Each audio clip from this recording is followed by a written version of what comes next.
कुरुक्षेत्र का युद्ध आरंभ होने से पहले अर्जुन के मन में गहन द्वंद था। उसका मन बार बार इस बात में उलझ रहा था कि यदि मैं अपने ही बंधु बांधवों को मारूंगा तो इससे क्या फल मिलेगा। यह युद्ध किस लिए। तब श्री कृष्ण ने उसे एक महत्वपूर्ण उपदेश दिया।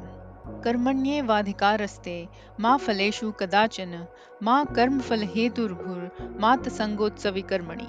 अर्थात तेरा अधिकार केवल कर्म करने में है, फल में कभी नहीं। इसलिए तू कर्म के फल का कारण मत बन और न ही अकर्म यानी कर्म न करने में आसक्त हो। यह श्लोक सुनकर अर्जुन थोड़ा उलझन में पड़ गया। उसने कहा कि हे केशव, यदि फल की चिंता न हो तो फिर प्रेरणा कैसे बने। बिना फल की आशा के कर्म कैसा। श्री कृष्ण मुस्कुराए और बोले, हे पार्थ, मैं तुम्हें एक कथा सुनाता हूँ। एक बार एक वृद्ध माली था जो प्रतिदिन पौधे लगाता था, उन्हें पानी देता और उनका ध्यान रखता। एक युवक ने उससे पूछा, बाबा, आप रोज पौधे लगाते हो, लेकिन आप तो इतने वृद्ध हैं कि इनके फल खाने तक शायद जीवित भी न रहें। फिर क्यों इतना परिश्रम करते हैं। माली ने शांत भाव से उत्तर दिया, बेटा, जब मैं छोटा था तो किसी और ने पौधे लगाए थे जिनका फल मैं आज खा रहा हूँ। अब मैं अपने कर्म से आने वाली पीढ़ियों के लिए कुछ छोड़ रहा हूँ। मैं फल की चिंता नहीं करता, बस अपना कर्म कर रहा हूँ। श्री कृष्ण ने कहा, देखा अर्जुन, यही है निष्काम कर्म का भाव।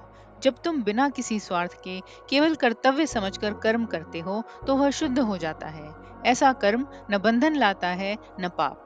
यदि तुम फल की चिंता में ही डूबे रहोगे तो तुम्हारे कर्म भी अशुद्ध हो जाएंगे।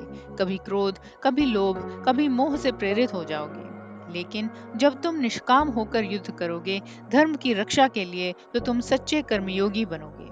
अर्जुन अब धीरे धीरे समझने लगा।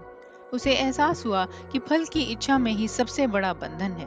जब कर्म कर्तव्य भाव से किया जाए तो वह ईश्वर को समर्पित हो जाता है।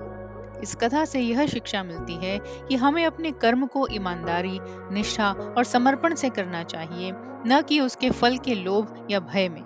फल हमारे वश में नहीं, लेकिन कर्म है।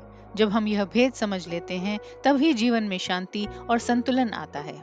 आप देख रहे हैं सुनो और सुनते ही रहो।